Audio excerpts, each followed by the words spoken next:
Bersyukur kepada Allah Subhanahu wa taala yang mengucapkan alhamdulillahirabbil bersalawat kita kepada Nabi dengan ucapan Allahumma shalli ala Muhammad wa ala ali Muhammad.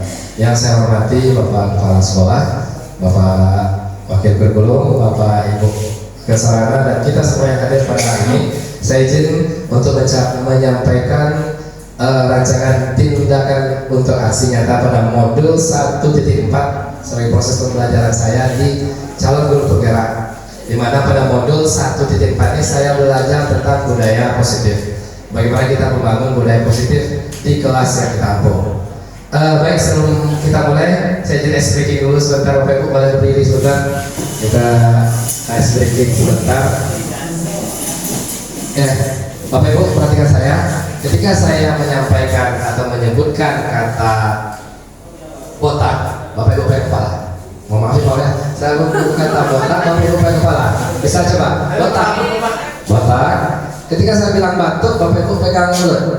Batuk. Ketika saya bilang batik, Bapak Ibu pegang baju. Kita tes. Botak, batuk, batik. Oke. Tapi dengan nyanyi Bapak Ibu, ya. Pas kata keduanya kita ulang. Silakan. 1, 2, 3. Botak, batuk, batik, batuk, botak, botak. Ya, bisa ya?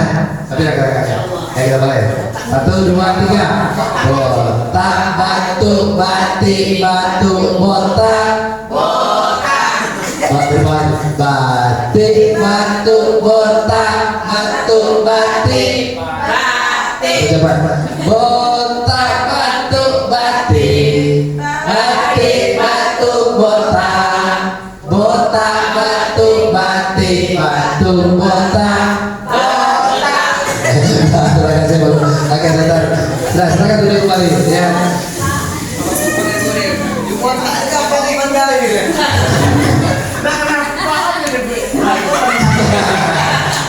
Tidak ada maksud. Ya, oke, Bapak Ibu, ini adalah contoh penerapan budaya positif. Jadi yang sudah saya lakukan di kelas adalah ya, yang sudah saya lakukan adalah bagaimana kita membangun budaya positif di sekolah. Ya, kita menginginkan kelas yang tertib. Ya, saya yakin Bapak Ibu juga menginginkan kelas yang tertib, di mana anak-anaknya nyaman belajar bersama kita. Setuju nggak Bapak Ibu? Setuju. Ya, dalam menerapkan proses menertibkan siswa tentu kita mengalami berbagai hambatan atau mengalami berbagai tantangan. Contohnya kita buat peraturan, ternyata peraturan tidak dilaksanakan, peraturan tinggal peraturan. Begitu juga dengan kesepakatan yang kita buat. Nah, saya pribadi termasuk yang sulit menertibkan siswa sebelumnya. Kenapa? Karena peraturan itu berasal dari saya. Saya tetapkan sendiri, saya bersusah payah untuk mengatur siswa sehingga habis jam pelajaran untuk membuat siswa teratur. Nah, di pembelajaran CGP ini saya belajar ternyata peraturan itu harus disepakati bersama. Itu kuncinya. Peraturan atau kesepakatan yang kita buat adalah kesepakatan yang kita sepakati bersama. Ya. Nah, ada 5 posisi kontrol guru kita sebagai guru yang bisa merubah perilaku siswa untuk mentaati aturan tersebut. Yang pertama adalah sebagai penghukum. Ya, guru sebagai penghukum. Di mana setiap siswa berbuat salah, kita terpancing untuk menghukumnya dengan standar yang kita tentukan sendiri. Bu Nur menghukum anak terlambat dengan menasihati misalnya suruh baca ayat pendek. Lalu kemudian Pak Op dengan agar terlihat tegas dia menghukum siswa terlambat dengan pusat 50 kali misalnya. Mengapa Pak Op buat demikian? Saya pengen anaknya mendapatkan efek jerah dan sebagainya. Ternyata hal-hal yang tidak disepakati seperti itu tidak akan berakibat baik bagi siswa di depannya. Itu posisi penghukum. Yang kedua adalah posisi membuat rasa bersalah.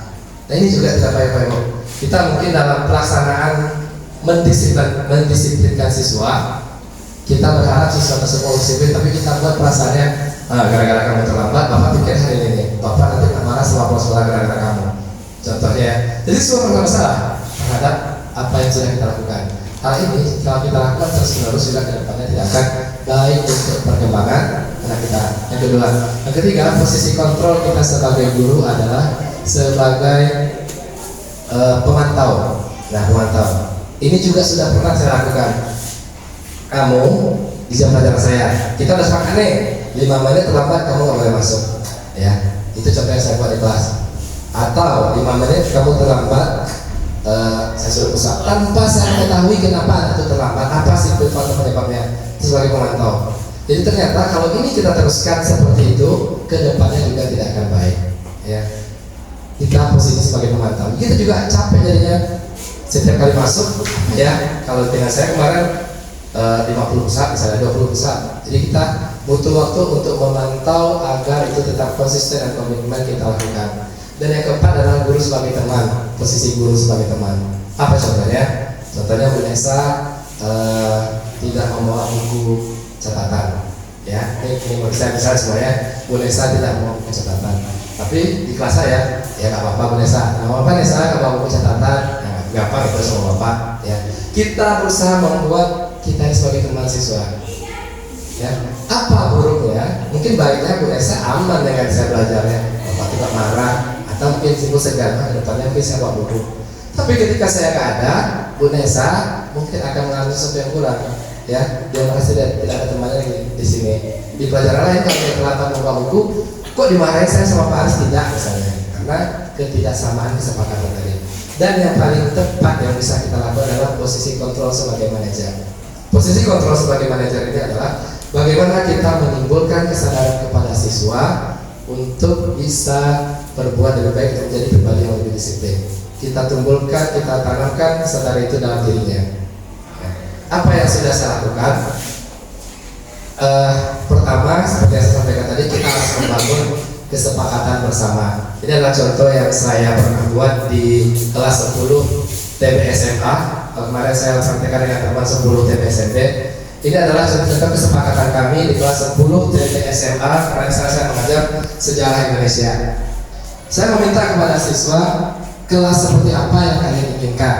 Ya, mereka mulai menulis bersih, Pak, yang rapi dan sebagainya. Bahwa ternyata kelas 10 TBSMA ini menginginkan kelas yang rapi sebenarnya. Ya, kita tahu itu kebutuhan mereka. Saya mulai menanyakan kepada mereka apa langkah kita supaya kelas kita tertib. Saya meminta mereka untuk membuat kesepakatan-kesepakatan yang akan kita jalankan bersama-sama. Nah, ini contohnya. Salah satu saya bacakan adalah kesepakatan yang saya usulkan tidak boleh berisik, ya, tidak boleh berisik. Jadi kesepakatan itu hal kecil yang bisa memberikan karakter baik pada anak. Kita sepakat nih di kelas 10 TBSMA kita tidak boleh berisik atau ketika ada yang berbicara yang lain mendengarkan. Nah, inilah budaya positif yang ingin kita bangun di anak-anak kita. Atau contoh kesepakatan lagi, kalau boleh tidur ketika tugas sudah selesai. Ya, kemarin saya cerita di kawan-kawan di jurusan, karena memang kelas 10 TBSM ini kebetulan A ya, di 10 TBSMB itu rata-rata kebutuhan mereka pengen tidur. Rata-rata mengusulkan boleh tidur ketika begini-begini. Nah, saya pertama kali masuk di 10 TBSMB itu memang kondisi mata anak itu memang udah 5 tahun semua, betul, karena jam siang mereka habis tidur.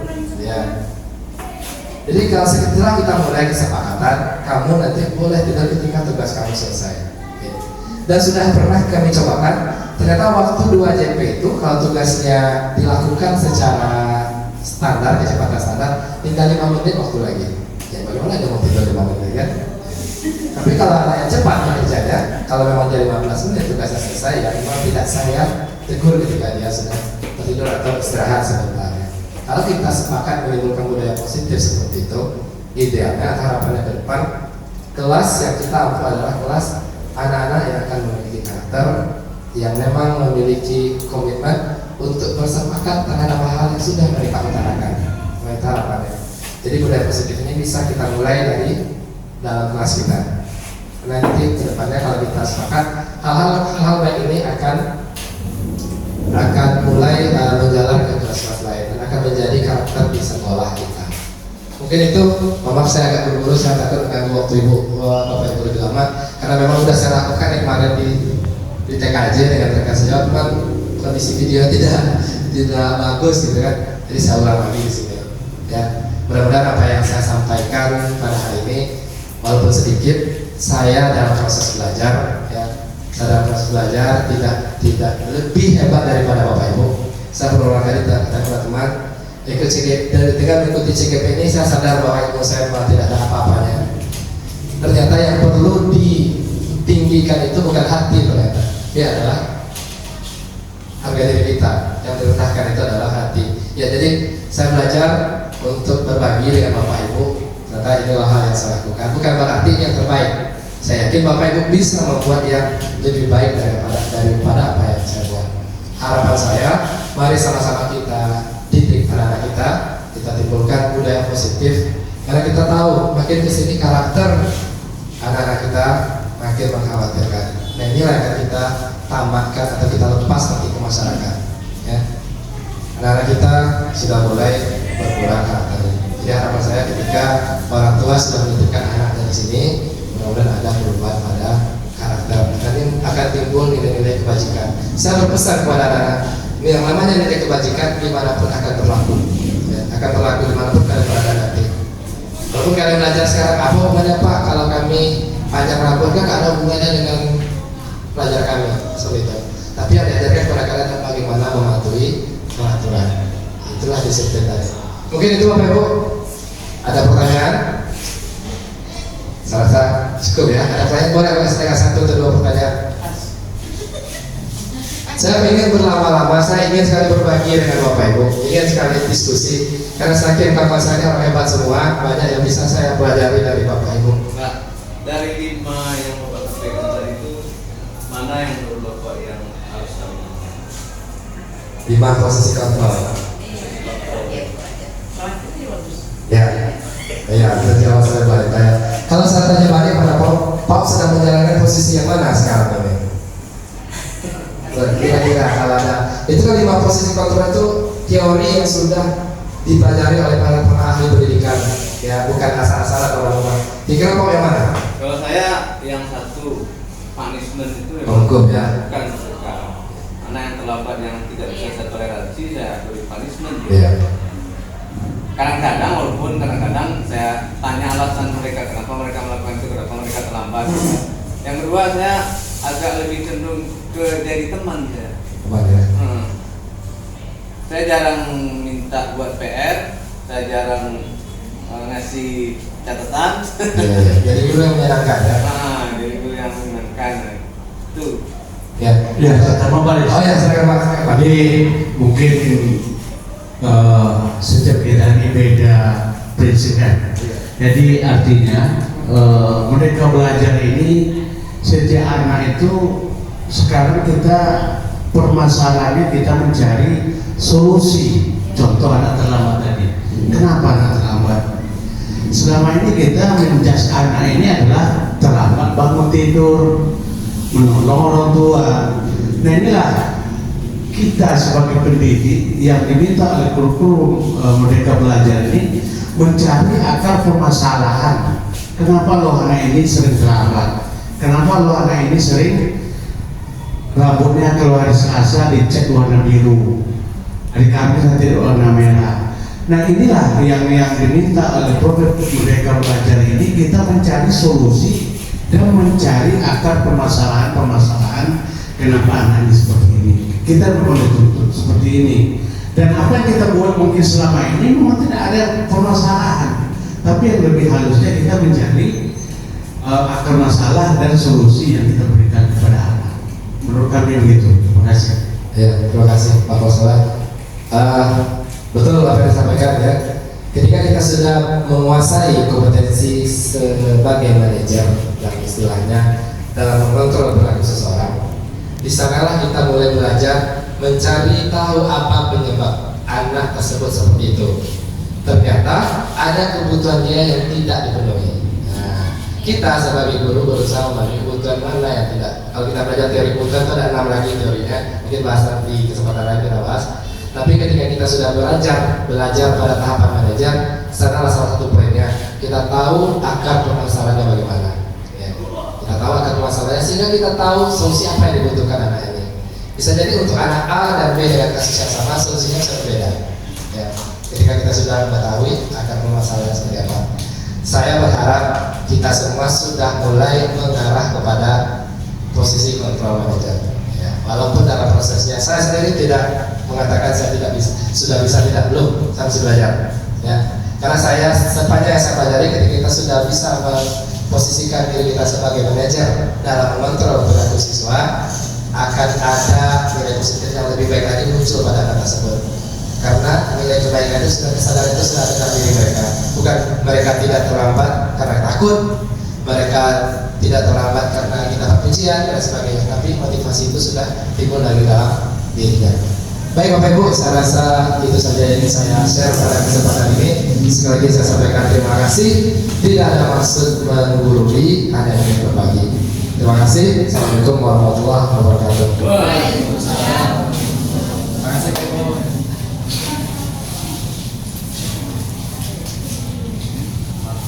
Oke. Bismillahirrahmanirrahim. Assalamualaikum warahmatullahi wabarakatuh. Terima kasih rekan-rekan semua. Kali ini saya izin berbagi tentang modul yang saya pelajari di CGP, pada modul 1 dan 4, di mana topiknya adalah tentang budaya positif. Jadi kita sadari dulu sudah seharusnya menciptakan budaya positif di kelas kita. Ya.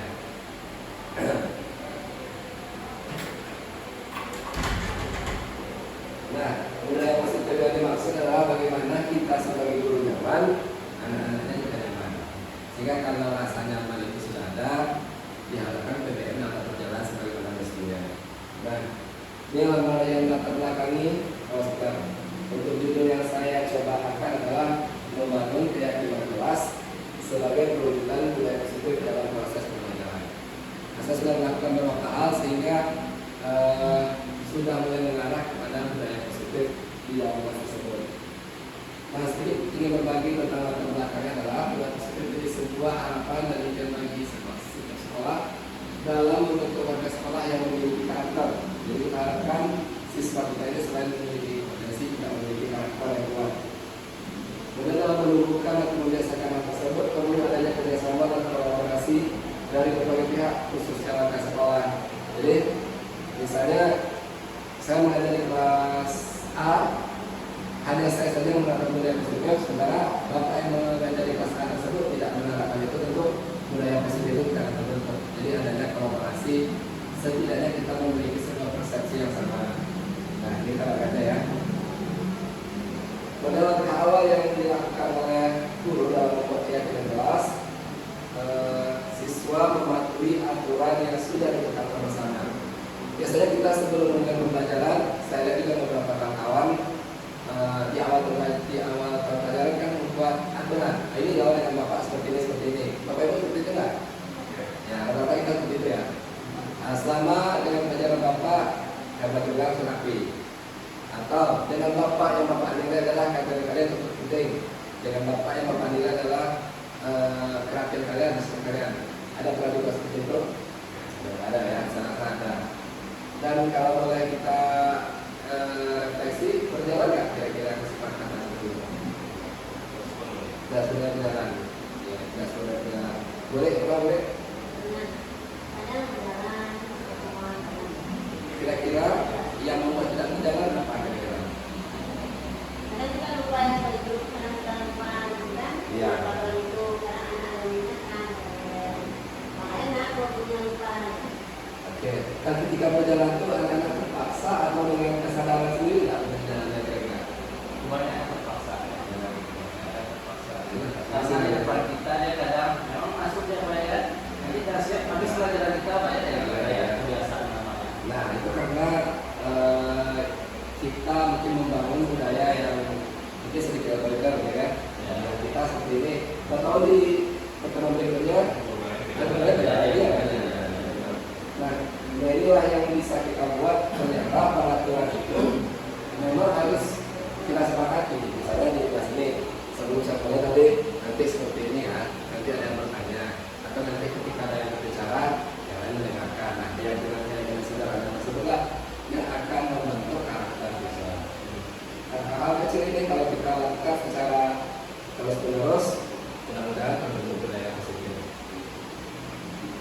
Nah, tujuan membentuk keyakinan kelas tadi adalah memberikan pemahaman apa itu keyakinan kelas, apa itu cara menentukan nilai kebajikan. Jadi yang kita harapkan adalah setelah mereka yakin ada peraturan, ada nilai kebajikan yang dibuat dan dilakukan. Kemudian membiasakan, nah ini mungkin agak sulit ya, tapi bukan arti tidak mungkin. Nah kalau kemudian nanti adalah murid memahami dan menjalankan keyakinan kelas kedua. Kemudian ada konsistensi dalam penerapan keyakinan tersebut. Nah ini mungkin kita baca saja ya, misalnya ya. Oke.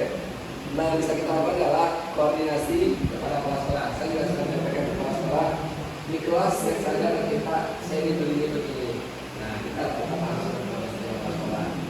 Kemudian kita sosialisasikan kepada warga sekolah, benar yang saya katakan, sosialisasikan kepada kawan-kawan satu rumpun. Jadi kalau satu rumpun ini punya persepsi yang salah, akan lahir nanti TKJ ini ada berbeda dengan TKJ lebih terapi, TKJ sopan. Bukan berarti misalnya tidak seperti itu, ada ciri khasnya karena kalimat kompak. Nah ini dukungan dibutuhkan berbeda dari kepala sekolah dan kasih jawab, peserta didik berbeda, dan sarana penyampaian. Nah yang pernah saya lakukan di kelas 10 SMP, sewaktu itu masih pertama kali menggantikan teknik, saya meminta setiap siswa membuat yang pertama itu adalah seperti apa kelas yang kalian impikan. Sebelum masuk, karena kalau suruh apa teknik kelas mereka bingung. Teknik kelas tiba-tiba aja langsung kami begitu, karena mereka bingung. Ya, bingung ya kan? Bapak ada aja sebenarnya kira. Nah, pertama yang saya lakukan, nah mungkin bisa pakai musuh mereka. Pertama saya meminta anak tersebut kelas apa yang kalian inginkan. Nah, rata-rata jawaban mereka kelas yang bersih pak, yang penting yang wangi seperti itu. Nah itu yang kita lakukan. Jadi rata-rata mereka semua menginginkan kelas tertib. Nah, kita harus sepakati kelas tertib. Itu ada yang kita lakukan supaya tertib. Nah, perlu adanya kesepakatan yang kita lakukan bersama. Nah, inilah yang kita sebut keyakinan. Saya menyuruh siswa membuat setiap kali membuat sebuah keyakinan. Jadi ini yang pernah dibuat di kelas 10 dan SMP. Saya mengusulkan kesepakatan kelas sebagai berikut. Nah, contohnya adalah dalam belajar tidak boleh terlalu fokus di bahasa daerah. Jadi kita tahu ternyata mungkin yang diterima oleh 10 dan SMP ini banyak guru yang mungkin terlalu fokus dalam bahasa. Jadi mereka merasa jenuh. Kalau ada yang buat harus tepat waktu. Nah ini kan kita perlu apa nih? Ini pertama kali loh harus tepat waktu. Tapi kita sebagai guru juga 10.30 masuk ya kita masuk dulu. Jadi kalau seandainya mereka tidak tepat waktu berarti ada keyakinan yang terlambat. Kemudian yang kedua boleh tidur ketika tugas sudah selesai. Yang kedua ya boleh tidur. Jadi kita kalau sudah sepakat kita nggak boleh main. Kalau mereka tidur tugasnya selesai. Dan rata-rata di 10 TPSM itu yang mengusulkan tidur itu lebih dari separuh. Ya. Kalau tugas Ya. Saya mengusulkan banyak yang mengusulkan memberikan waktu permisi 5 menit boleh 5 menit boleh tapi lebih dari 5 menit ya boleh memberikan waktu 10 menit untuk tidur ya. Jadi sepertinya tidur ini bukan mereka di 10 jadi SMP bukan ya, ini pertama sebelumnya boleh dulu kita masih ya sebelum SMP oh ya udah sebelah sekarang. Jadi setelah kita buat ini kita tampung semuanya, kita tempelkan di kelas. Jadi sejak kita masuk, ini loh, sampai sekarang juga. Jadi kita tidak perlu, ya idealnya, kalau ini jalan, kita tidak perlu lagi membentang atau hukum, ya cukup dengan apa yang sudah kalian. Ini namanya dari kalian loh. Kalau ini bisa kita lakukan, mudah-mudahan budaya positif yang kita lakukan tadi bisa terbentuk perlahan-lahan, bisa perlahan. Dan kita sebagai guru tadi sasarannya nyaman dan kelas itu juga mampu menerima dan kita. Jadi itu yang bisa saya sharing yang sudah pernah dilakukan. Kita juga kan aslinya apa evaluasi yang sudah dibuat di sekolah. Karena belajarnya baru modul 1, ya ini baru yang bisa dibuat. Jadi kita berusaha menciptakan pembelajaran yang nyaman pada siswa tanpa menghukum. Jadi peraturan itu seperti persiran. Mungkin itu yang bisa saya sharing. Saya berharap ada kawan yang bisa memberikan masukan, diskusi, saling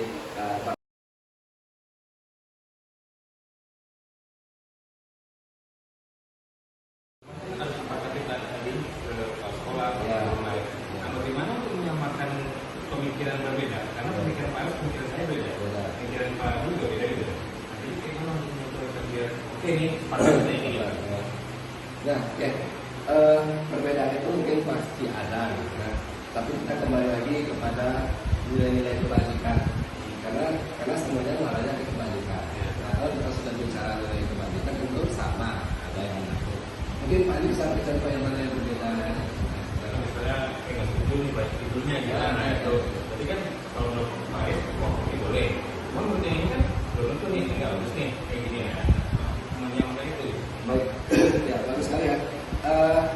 Tadi saya mengkopikan ini kan sebentar sebelum kita mintakan anak kan nggak semua bisa kita tampung. Iya, Ada sih yang nggak saya tulis, contohnya boleh permisi lebih dari 3 orang Pak. Itu kan rata-rata kenapa bisa kita jadikan keyakinan kelas? Karena nggak ada nilai kebajikannya. Kemudian kalau mereka bertiga ya waktunya 5 menit itu jadi 10 menit. Atau kelas itu akan jadi kosong. Jadi itu tidak sama ini. Tapi kalau kita memberikan kepada anak-anak, kita tidak sepakat tentang hal ini. Nah kemudian dengan teman-teman yang memang betul tantangan terbesarnya dalam mendapatkan persepsi. Ini aja contohnya. Mungkin Pak Andi nanti masuk di sebelum dari SMP membuat keyakinan kelas yang baru. Tapi lagi kalau dasarnya untuk nilai kebajikan, warnanya dari kapan? Tidur tadi contohnya. Di jam Pak Aris Pak boleh tidur tapi tidak selesai. Di jam Pak Andi nggak boleh. Tapi ada perbedaan. Tapi Pak Andi harus membuat solusinya apa yang dilakukan anak ketika mereka sudah selesai belajar. Apakah memberikan pertanyaan, ataukah memberikan mereka semacam lain. Mungkin di sana tidak bersepakatnya ya. Tapi kalau untuk membangun budaya positif, saya bersepakat gitu. Selagi positif atau Dan indikatornya tadi nyaman. Kalau Adi nyaman ada karena Adi merasa dihargai oleh anak-anak. Anak-anak pun merasa enak belajar dengan Adi. Dan kepala sehat seperti tadi. Silakan ibu-ibu yang lain. Berarti kalau untuk artinya ada yang menciptakan budaya positif dalam satu kelas, kita harus kolaborasi dengan guru yang langsung. Nah, iya. ini makan itu tadi. Ya, maksudnya makan tadi. Terus yang kedua, kita harus bisa melaksanakan dalam satu kelas kolaborasi dengan guru yang lain. Berarti kepala sekolah harus tahu. Ya. Jadi antara kelas yang satu dengan kelas lain tidak akan berbeda. Beda. Ya, itulah salah satu ini yang ya bisa jadi keyakinan yang bagus. Kita ada 18 model ya. Kita setiap guru membuat keyakinan kelas, kita akan ada 18 model keyakinan kelas, gitu kan?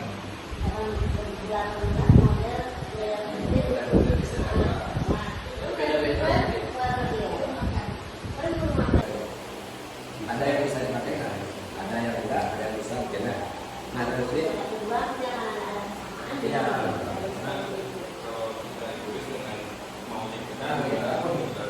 bisa. Nah, ini mungkin yang tidak sesuai dengan filosofi dan antara itu model 1 dulu, bahwa kita tidak boleh egois dengan diri kita. Kalau jajar rata-rata itu mengatakan pendidikan harus berhamba kepada siswa.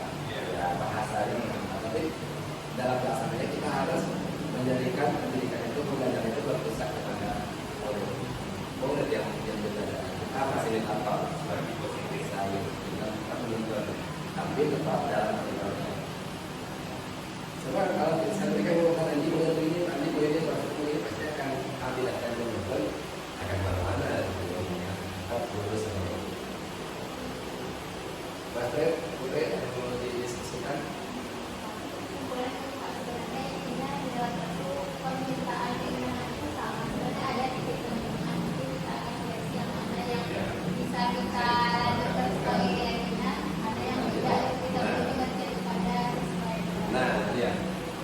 Ada yang kita terima, ada yang kita tidak. Kita terima itu namanya harus memberikan kepada anak,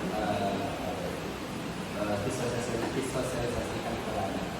Mereka kalau bicara, kok saran saya nggak ada di sini dan dipakai ada belum apa? Kok yang saya kemarin sudah pikirkan ini kalau ada pak, nah itu ada alasan. Kalau ini kembali kan kira-kira apa itu gimana? Itu gimana? Misalnya remisi boleh bertiga, kita sudah 20, misi sudah tiga ada 6. Mungkin agak di luar. Oke, silakan. Jadi konsep seperti ini bisa juga kita bawa ke rumah tangga. Nah, pembelajarannya seperti itu Pak Andi. Pembelajarannya kuliah positif tuh harus lebih dulu kita harus bangun di rumah dulu ya. Dari rumah kita bisa terapkan pada anak kita, pada istri dan sebagainya. Kemudian kita sekolah untuk pemahaman yang bagus tentang masyarakat. Kalau betul, kalau di modulnya itu di rumah dan di sekolah. Jadi yang mengajarkan 3 masyarakat. Di rumah juga. Seperti saya berbagi ya, anak saya kecanduan handphone, itu luar biasa. Nah, tapi saya bikin kesepakatan yang boleh main handphone itu cuma hari Sabtu dan Minggu. Terus hari lain, enggak. Dan ternyata di hari Sabtu itu memang betul dimanfaatkan dari bangun tidur sampai malam mau tidur lagi. Itu kesepakatan yang dibuat sama si anak. Ada, ya. Dan ternyata harus kita prinsip bahwa jam yang itu kan masih itu. Kan saling lagi kan. Nah, awalnya memang seperti itu. Memang dari ini Sabtu tuh dari bangun main handphone. Memang kita udah sepakat, kita salah. Nanti lagi kita kesepakatan kita tapi alhamdulillah bukan masalah. Alhamdulillah agak sedikit ini kita rubahnya agak sedikit bisa mengontrol perilaku manajemen. Kalau sebelum ada keyakinan atau tidak keyakinan luar biasa. Setiap ada berita handphone, harus kita tegang dulu baru mau ngasihkan lagi. Sekarang alhamdulillah udah mulai agak sedikit Boleh kesepakatan bersama. dengan cepat dan bersama. Putri ada pertanyaan? Ya. Kan disepakati kadang tidak memahami kesepakatan itu Pak. Kan dia tidur duluan, itu juga selesai sendiri. Iya. Nah itu gimana tuh Pak menyikapinya? Iya. Nah ini karena banyak tidur makanya saya tetap tetap aku misalkan ya. Kita kembali lagi ke poinnya kan kita sepakat tidur kalau tugas sudah selesai. Kembali lagi ke sana. Memang di awal susah ya Bu ya. Bagian anak harus sepakat dulu. Mindsetnya dia adalah Harus dulu. Ini loh buktinya. Ini bisa sepakat. Ini mindset ke situ dulu ya. Tapi tidak boleh memberi Sembarang. Nah itu yang mau saya tanyakan. Nah kalau kita ada sepakat, ya, ini juga nggak terjawab sama kawan-kawan di sini. Kalau kita ada sepakat, apa konsekuensi yang kita lakukan? Kalau teorinya, kita harus bina itu. Ada namanya segitiga institusi. Bagaimana muncul kesadaran ini dari dalam diri? Karena kalau kita sebagai penghukum ya benar benar seperti sekarang ini sekarang muncul dari dalam diri mereka dan keyakinan sehingga kalau udah yakin kan nggak perlu kontrol lagi diukur mungkin misalnya udah yakin nggak tahu sesuatu nggak perlu dipuji kan karena ada tanda waktu dipuji sesuatu kalau tidak saya puji kita nggak boleh lagi berarti harapan kita harapan muncul dari jadi kalau ada memang usaha kita untuk mengingatkan oh itu ada keyakinan ini memang tak ada hukuman apalagi yang bersifat fisik tapi yang mungkin kita masih perlu di awal untuk kita bisa terapkan dalam masyarakat misalnya kalau sempat yang keyakinan kelas mana kalau yang masalah kelas ada ini kan sekolah di luar atau misalnya ada denda ya apa ya kita sibuk atau apa selagi kita sepakat untuk di awal-awal ini saya rasa sudah ada saksi-saksi yang menunjukkan sudah ada ada yang kita diskusikan. Saya harap meskipun pertemuan kita ini nggak apa-apa ya tapi nggak apa-apa dicoba kalau memang sekarang terlambat ya ada banyak caranya ada kan kawan-kawan istiqlal disediakannya di dunia saya nggak punya istiqlal misalnya lagi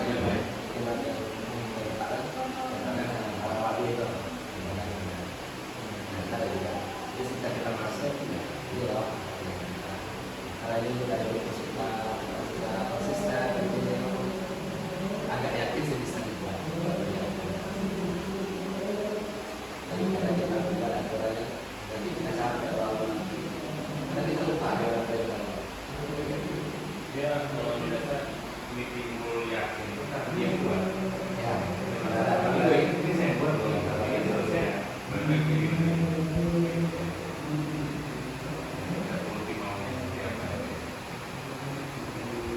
Ini karena belajar dengan nomor satu ya, mungkin ini memang bisa diubah. Mungkin kalau ada kesempatan kalau ada belajar dengan nomor dua, saya ingin berbagi lagi gitu. Kalau ada hal-hal yang bisa kita buat di sekolah ini. Yang jelas peran guru sekarang ini, selama saya mengikuti CGT, saya merasa disinilah merasa bisa memakai. Tidak boleh kita merasa hebat. Mungkin beberapa kawan merasa ada paling hebat aja. Masa sendiri cara jauh dari itu. Kita semakin kita belajar banyak yang harus kita kuasai lagi. Semakin kita tahu bahwa kita ada apa. Yang kedua, peran guru sekarang bukan siapa yang paling hebat, tapi berkolaborasi, bukan berkompetisi. Kita tidak bisa. Saya mau buat mereka nih, anda hebat, rajin ini. Tapi cuma di jam saya aja, di jam lain gimana? Ya, nggak juga. Nggak akan muncul juga budaya positif itu lagi. Jadi kita harus berkolaborasi.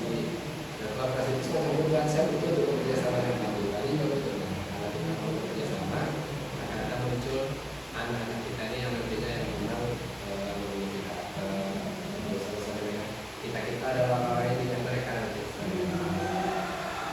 Jadi bukan kompetisi itu yang merubah rasanya dari diri. Kita jauh rasanya dari kata hebat, jauh rasanya dari kata kompetisi. Mereka kita harus berkolaborasi dan sering berefleksi dengan apa yang sudah kita lakukan. Dan berbagi ini adalah kita yang membuatkan saling materi yang kita pahami itu sama juga dengan berbagi ini. Jadi teman-teman ada yang tanya? Nah, kolaborasi ini yang Iya, serius. Dari dulu lagi masalah ini, Pak Ali lalu contohnya. Pak Ali itu hak kerja Pak Ali. Tak bisa saya menerapkan aturan saya sendiri aja. Memang itu intinya dari semua. Saya pada ya, tidak bisa. Kolaborasi itu belum ada saya kalau di sekolah kita. Hanya kelompok-kelompok tertentu ya, satu pemikiran ini bisa pemikiran ini. Itu yang tidak bisa kita satukan kalau di sekolah. Itu namanya. Iya, menimbulkan keyakinan kita sama guru aja supaya kita. Memang berat yang disampaikan Pak Eri untuk menyatukan anak gitu loh, sama seperti yang ini tidak ada terapkan aturan kita pas zaman ini dibuatnya keluarnya dari zaman ini keluarnya baju lagi. Cuma kita takut itu aja. Sosok figur tadi. Ya cuma itu aja menerapkan keyakinan tadi itu lah. Nah itulah disitulah mungkin bisa ya Pak. Bisa ya. Ini adalah kita ada namanya lingkungan pengaruh teori kan. Iya Lingkungan pengaruh. lingkungan satu nanti itu. Bukan mulai lingkungan pengaruh. Saya bersama menghadapi itu. Ya, nah sekarang yang berharap yang 5 ini udah mulai di satu yang 5 ini nanti akan kita tulang lagi ke sekolah yang besar. Jadi memang prosesnya akan panjang dan melelahkan. Tapi kalau konsisten dan bisa menikmati hasilnya bukan sekarang, tapi 1-2 tahun lagi. Ya, itu kolaborasi itulah. Kalau saya berharap semua bisa ikut kita biar paham kolaborasi itulah kuncinya, bukan kompetisi. Karena lu tergantung atasan juga. Kalau atasan misalnya di antara kita berdua, saya selalu dipuji ya atasan misalnya. Jadi atasan kita juga harus beri contoh. Dia harus paham juga dengan kolaborasi. Kolaborasi dengan aturan. Iya, harus sama. Kalau dari sini malas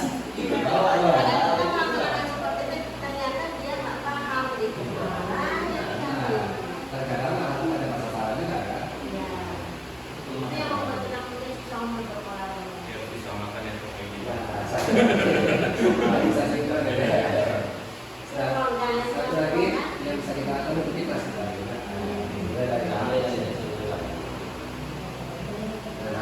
Itu yakin akan kembali ke kita. Saja mungkin. Terima kasih.